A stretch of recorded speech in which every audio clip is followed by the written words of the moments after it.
Hello everyone, welcome to science analysis channel. आज हम लोग स्मार्ट बोर्ड के ज़रिए हिंदी सिलेबस को डिस्कस करेंगे, जिसमें हम लोग डिस्कस करेंगे 28 नंबर बिल्कुल पक्का।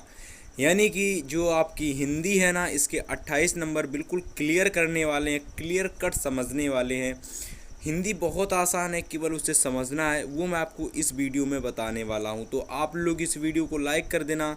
अगर आप चैनल पर पहली बार आए हो तो सब्सक्राइब कर लेना, क्योंकि साइंस एनालिसिस चैनल पर आपको इस प्रकार की रिलेटेड वीडियोस देखने को मिलती रहेंगी, ठीक है, इन फ्यूचर। क्योंकि अभी तो आप लोगों का शुरुआत है, आगे तो बहुत अच्छी तरीके से तैयारी कराएंगे हम लोग। 100 में 100 नंबर आपकी हिंदी में आएंगे, कोई भी दिक्कत आपको नहीं लेनी है, ठीक है। सब कुछ आपको पढ़ाया जाएगा, ठीक है। तो देखिए, सबसे पहले हम लोग डिस्कस करेंगे हिंदी के जो आज को हम पढ़ाने वाले हैं, आखिर वो क्या समझने वाले हैं, उसको हम लोग डिस्कस करेंगे डिटेल में एकदम, ठीक है। तो देखिए, थोड़ी सी मैं आपको जानकारी यहाँ दे दे रहा हूँ। तो यहाँ से हम लोग डिस्कस करने वाले हैं स्टूडेंट्स गद्य के सबसे ज़्यादा इंपॉर्टेंट। तो गद्य के 5 प्रश्न हम लोग डिस्कस करेंगे, पद्यांश डिस्कस करेंगे, जीवन परिचय डिस्कस करेंगे, जिसके लिए आपको मिल जाते हैं 14 नंबर। यानी कि गद्य के 14 नंबर डिस्कस करेंगे और हम लोग प्लस पद्य के 14 नंबर डिस्कस करेंगे, तो दोनों मिलाकर 28 नंबर हो जाते हैं, जिसमें हम लोग 5 प्रश्न डिस्कस करेंगे, पद्यांश डिस्कस करेंगे और जीवन परिचय डिस्कस करेंगे, ठीक है। तो इतनी चीज़ें हम लोग डिस्कस करने वाले हैं इस वीडियो में, तो आप लोग देखते रहिएगा वीडियो को एंड तक। तो देखिए, हमारा जो सबसे पहला जो प्रश्न है, आप लोग देख सकते हो, जो हमारा पहला प्रश्न है, आप लोग देखिए, इसको पढ़िएगा। पहला प्रश्न लिखा हुआ है, आजाद शत्रु किस विधा की रचना है। हाँ, आजाद शत्रु ये आपके नाटक विधा की रचना है, ठीक। किसके विधा की? नाटक विधा की रचना है। आगे देखिए, नेक्स्ट क्वेश्चन कह रहा है आपसे, नेक्स्ट क्वेश्चन हमसे पूछ रहा है कि दीपदान एकांकी के लेखक का नाम लिखिए। जो आपकी दीपदान एकांकी है, इसके जो लेखक हैं आपके डॉक्टर रामकुमार वर्मा, ओके। इसके बाद देखिए क्वेश्चन नंबर 3 देखते हैं। तो आप लोग देखिए क्वेश्चन नंबर 3। क्वेश्चन नंबर 3 देखिए क्या लिखा हुआ है, आवारा मसीहा किस विधा पर आधारित रचना है, ठीक है। तो जीवनी विधा पर आधारित रचना है आपकी कौन सी? आवारा मसीहा, ठीक है। आगे देखिए क्वेश्चन नंबर 4। क्वेश्चन नंबर 4 क्या कह रहा है भाई? क्वेश्चन नंबर 4 कह रहा है कि लद्दाख की यात्रा किस विधा पर आधारित रचना है। तो यात्रा साहित्य पर आधारित रचना है, ठीक है। आगे देखिए क्वेश्चन नंबर 5। क्वेश्चन नंबर 5 कह रहा है आपसे कि सरस्वती पत्रिका के संपादक का नाम लिखिए, ठीक है। तो जो सरस्वती पत्रिका संपादक, इसके लेखक हैं आचार्य महावीर प्रसाद द्विवेदी, ठीक है। तो ये आपको पता होना चाहिए, सरस्वती पत्रिका के जो संपादक हैं वो कौन है? आचार्य महावीर प्रसाद द्विवेदी, ओके। अब चलिए हम लोग डिस्कस करेंगे पद्य से संबंधित 5 महत्वपूर्ण प्रश्न, ओके। चलिए, तो देखिए पहला जो प्रश्न दे रखा है आपसे, कह रहा है कि रीतिकाल की प्रमुख 2 प्रवृत्तियों का उल्लेख कीजिए, ठीक है। तो देखिए पहली जो आपकी प्रवृत्ति है वो आपसे पहली प्रवृत्ति क्या है? चलिए देखिए, श्रृंगार रस की प्रधानता, इसको थोड़ा सा देखते हैं। श्रृंगार रस की प्रधानता, ब्रज भाषा का प्रयोग, 2 इंपॉर्टेंट है, इन्हें तैयार कर लेना जरूर से, क्योंकि यही आपके बोर्ड एग्जाम में पूछी जा सकती हैं, ठीक है। चलिए क्वेश्चन नंबर 2 कह रहा है हमसे कि द्विवेदी युग की कविता की 2 विशेषताओं का उल्लेख कीजिए, ठीक है। जो द्विवेदी युग की कविता है, इसकी 2 विशेषताएं, उनका उल्लेख करना है, फिर प्रवृत्तियां, दोनों में से कोई एक पूछा जा सकता है। देखिए, या तो प्रवृत्तियां पूछी जा सकती हैं या तो विशेषताएं पूछी जा सकती हैं, ठीक है। दोनों में से कोई एक दे देगा आपसे और आपको लिखना है, ठीक है। तो जो इसकी पहली जो आपकी प्रवृत्ति है वो नारी का उत्कर्ष, ठीक है। पहली प्रवृत्ति आपकी क्या है भाई? नारी का उत्कर्ष, ठीक है। दूसरी आपकी प्रकृति का चित्रण या फिर प्रकृति चित्रण, ठीक है। दोनों में से कोई एक लिख सकते हो, या फिर प्रकृति चित्रण लिखो या फिर प्रकृति का चित्रण लिखो, ठीक है। कोई एक से लिख सकते हो जो आपके मन में आए, ठीक है।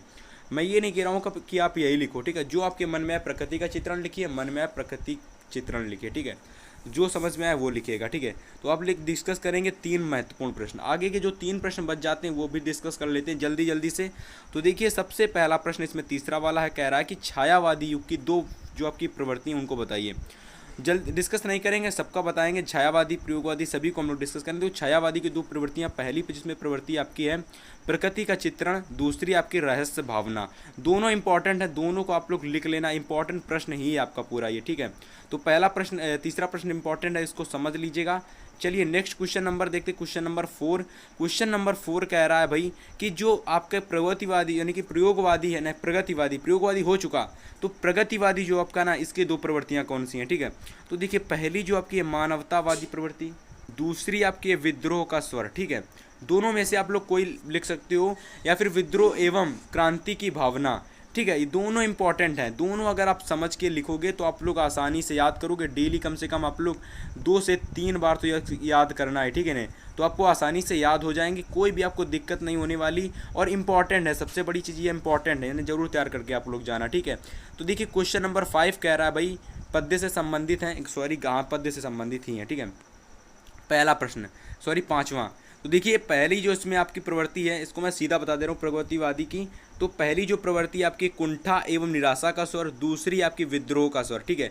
तो हम लोग डिस्कस कर रहे थे प्रयोगवादी काव्यधारा की दो प्रमुख विशेषताएं या फिर दो प्रमुख प्रवृत्तियां, उसमें पहली आपकी कुंठा एवं निराशा का स्वर, दूसरी विद्रोह का स्वर, ठीक है। तो अब जो इंपॉर्टेंट चीज़ डिस्कस करने वाले हैं गद्यांश, आखिर गद्यांश कैसे सॉल्व करते हैं, ठीक है। तो सबसे पहले जान लो जो हम गद्यांश आपको बताने वाले हैं ना, ये काफ़ी ज़्यादा इंपॉर्टेंट गद्यांश है, ठीक है। आप लोग देख सकते हो थोड़ा सा यहाँ पर, आप लोग थोड़ा सा नज़र यहाँ पर डालोगे तो आपको पता चलेगा 2020, 2019, 2013, 2000 मतलब काफ़ी ज़्यादा पूछा गया, तो इम्पॉर्टेंट है, इसे तैयार करके जाना आपको बोर्ड एग्जाम में।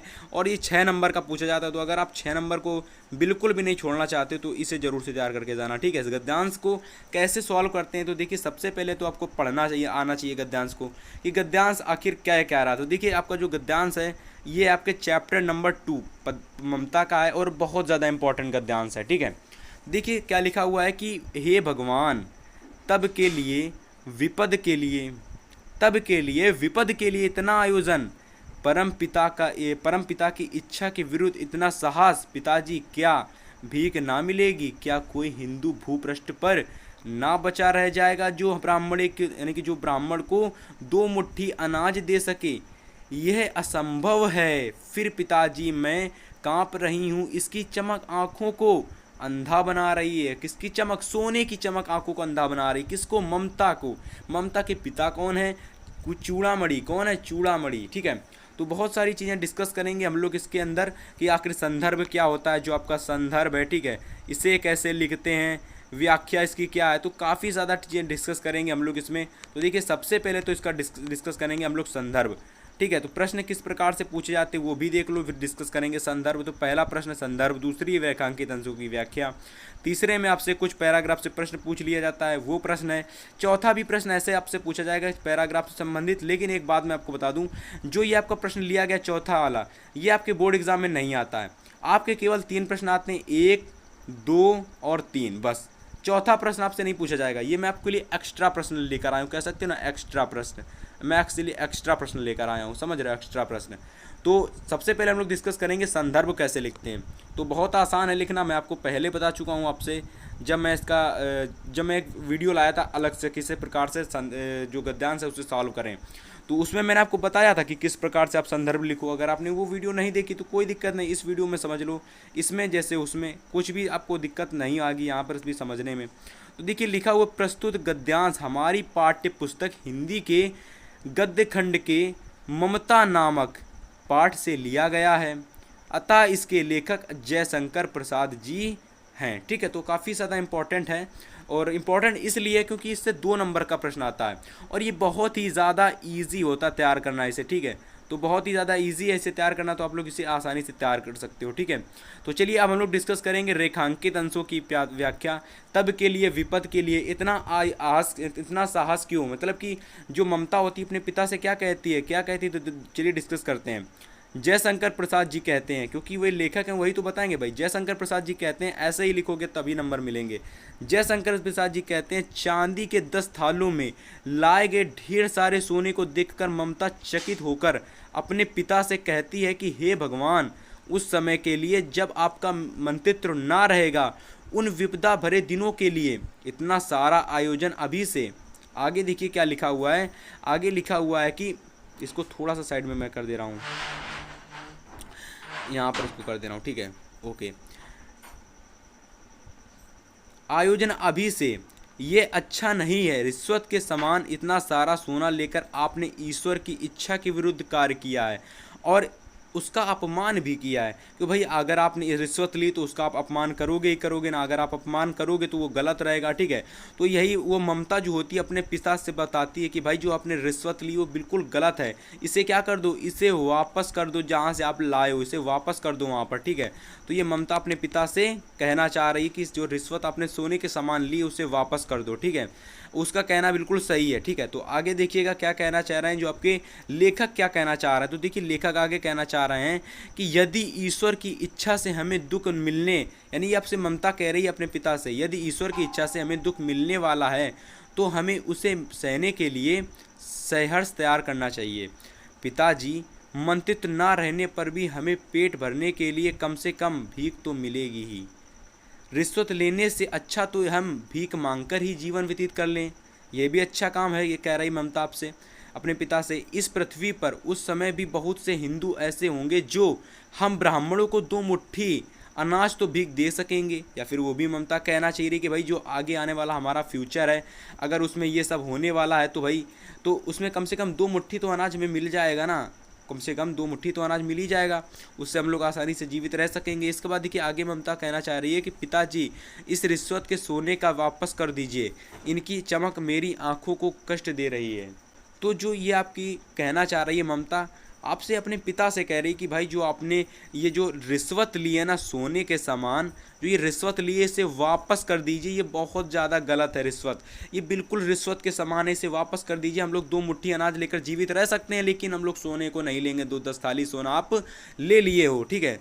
अब देखिए जो आपसे सेकंड प्रश्न पूछा गया था, सेकंड प्रश्न आपसे क्या पूछा गया था, तो सेकंड प्रश्न का जो आंसर आप लोग ये देख सकते हो, आंसर लिखा हुआ है इस गद्यांश में ममता की भाग्यवादी, 1 मिनट थोड़ा सा आप लोग डिस्कस कर सकते हो। तो इस पद्यांश में ममता की भाग्यवादी, करुणामयी, निर्लोभी तथा ईश्वरवादी मनोवृत्ति को स्पष्ट किया गया है। किसकी वृद्धि को स्पष्ट किया गया? मनोवृत्ति को। किसकी मनोवृत्ति को स्पष्ट किया गया है?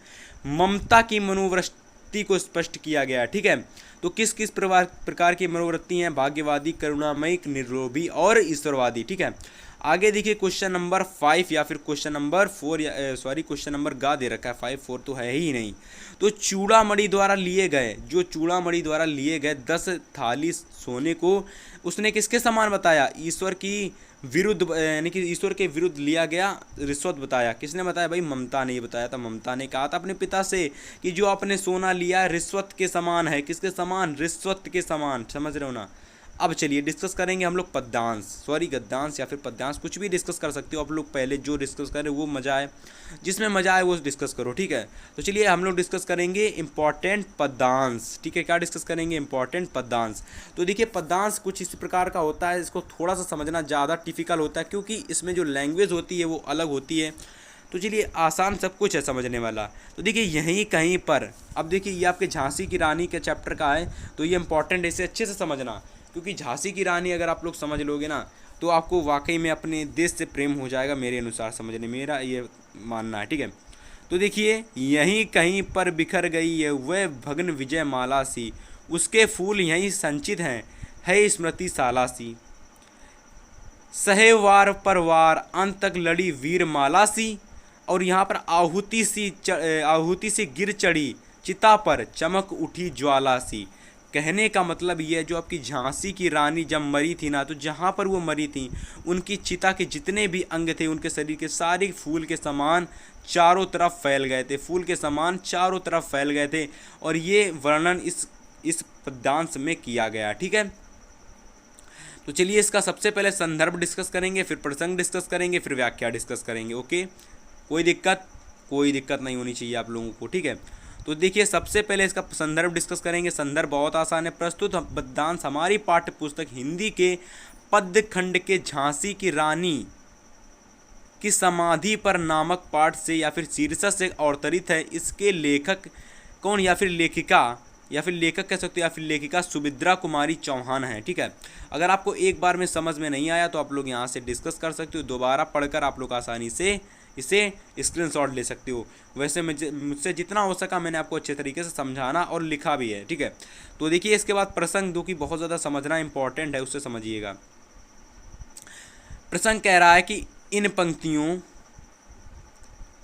पंक्तियों में रानी लक्ष्मीबाई की वीरता एवं साहस के साथ साथ अंग्रेजी से किए गए युद्ध का वर्णन है। यानी कि जो अंग्रेज़ों से युद्ध लड़ा गया था उसमें वर्णन किया गया है, जिसमें उन्हें वीर गति प्राप्त हुई थी लेकिन वो मर गई थी, ठीक। तो चलिए हम लोग डिस्कस करेंगे फिलहाल आगे व्याख्या इसकी। कवित्री रानी लक्ष्मीबाई को भावपूर्ण श्रद्धांजलि अर्पित करती हुई कहती हैं कि इसी समाधि के आसपास वीर वह वीर, ये कौन कह रहा है? ये भाई आपकी कहना चाह रही हैं जो आपकी सुभद्रा कुमारी चौहान है ना, वो आपकी कहना चाह रही हैं। क्या कहना चाह रही हैं? वो कहना चाह रही हैं जो आपकी कवित्री कहना चाह रही हैं, रानी लक्ष्मीबाई को भावपूर्ण श्रद्धांजलि अर्पित करते हुए कहती हैं कि इस समाधि के आसपास वह वीर, एक मिनट आपका नेक्स्ट पेज क्या चलते हैं, वह वीर टूटी हुई विजयमाला के समान बिखर गई है। किसकी विजयमाला के समान बिखर गई? टूटी हुई विजयमाला के समान बिखर गई थी, अर्थात उनकी विजय रूपी माला टूट कर यहीं बिखर गई है। जो उनका शरीर है ना, वो यहीं कहीं पर बिखर गया है। वे इस विजय माला को और आगे ना ले जा सकी, यानी कि कहने का मतलब है वो जीती तो वो मतलब सब कुछ जीत गई, लेकिन जो उनका शरीर था वो अपने शरीर को आगे ना ले जा सकी, वहीं पर वहीं पर उनका जो शरीर था उन्होंने अपना प्राण वहीं पर त्याग दिए और वहीं पर वो ख़त्म हो गई। उनकी सारी जीवन लीला वहीं समाप्त हो गई। उनके जो शरीर के जो अंग थे विजयमाला के समान फैल गए थे चारों तरफ, ठीक है। तो आगे ना ले जा सकी, किसको ना ले जा सकी? अपनी विजय को आगे ना ले जा सकी। कौन? आपकी रानी लक्ष्मीबाई युद्ध करते करते शहीद हो गई थी, लेकिन उन्हें जीत तो प्राप्त की ना, जो आपकी सबसे ज़रूरी थी, ठीक है। आगे देखिए नेक्स्ट पैराग्राफ छोड़कर आप लोग लिखोगे कि रानी की अस्थियां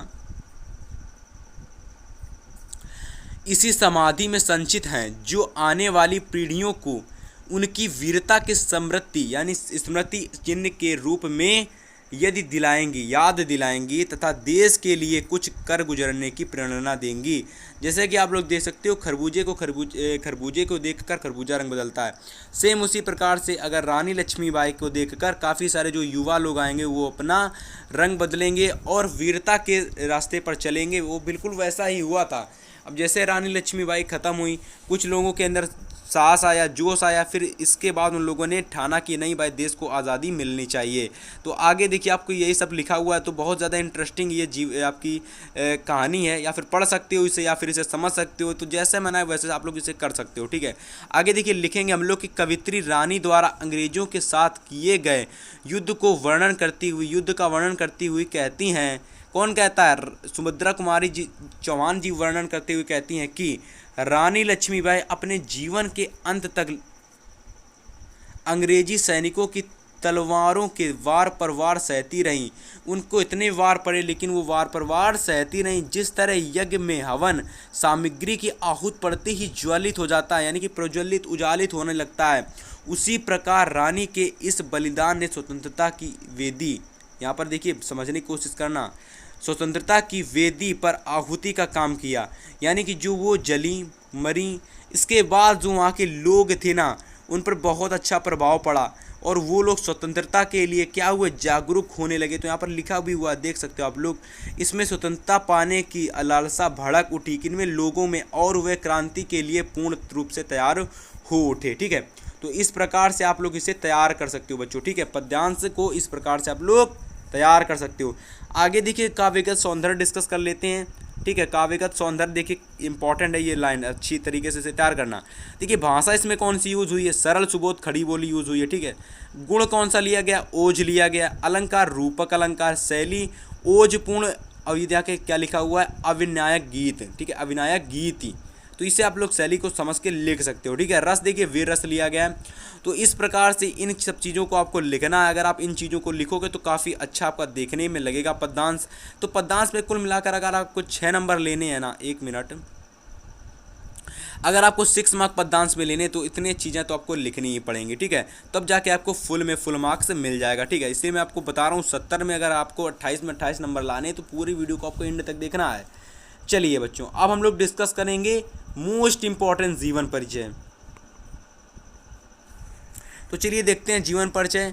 देखिए यहाँ पर मैं आप लोगों के लिए जीवन परिचय लिख कर नहीं लाया हूँ, क्योंकि आपके बुक में जीवन परिचय दिया होता है और आपको उतारना होता है बस। अगर आप फिर भी नहीं लिख पाते हो तो आप लोग मुझे कमेंट करके बताओगे कि नहीं हम भैया हम नहीं लिख पाए, या फिर सर हम नहीं लिख पाए, हमें आप बताइएगा कैसे जीवन परिचय लिखते हैं, तो हमको मैं बताऊँगा फिर। तो 6 नंबर के आपसे यानी कि 6 मार्क्स से टोटल पूछे जाते हैं। 3 नंबर का आता है आपका पद्य में और 3 नंबर का आपका आता है गद्य में। तो दोनों को हम डिस्कस करेंगे एक एक करके। तो चलिए देखिए सबसे पहले हम लोग डिस्कस करेंगे गद्य के जीवन परिचय। तो गद्य में आप लोग इन 2 जीवन परिचय को जरूर तैयार करके जाओगे। पहला आपका आचार्य रामचंद्र शुक्ल, दूसरा आपका जयशंकर प्रसाद, इनको जरूर से तैयार करके जाओगे। और ये जो तीसरा नंबर पर इसे आप लोग काट दो, क्लास 12 का है। इसके बाद देखिए क्लास 10th में जो तीसरा वाला इंपॉर्टेंट है ये आपका डॉक्टर राजेंद्र प्रसाद, ये भी काफ़ी ज़्यादा इंपॉर्टेंट है।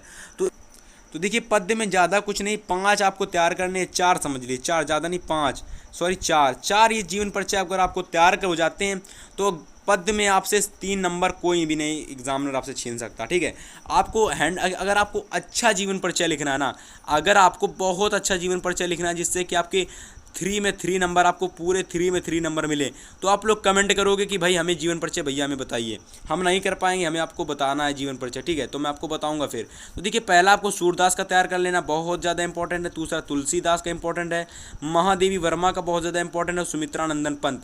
4 जीवन परिचय आपको तैयार करने हैं किसमें, पद्य में, और 3 जीवन परिचय आपको तैयार करने हैं किसमें, गद्य में।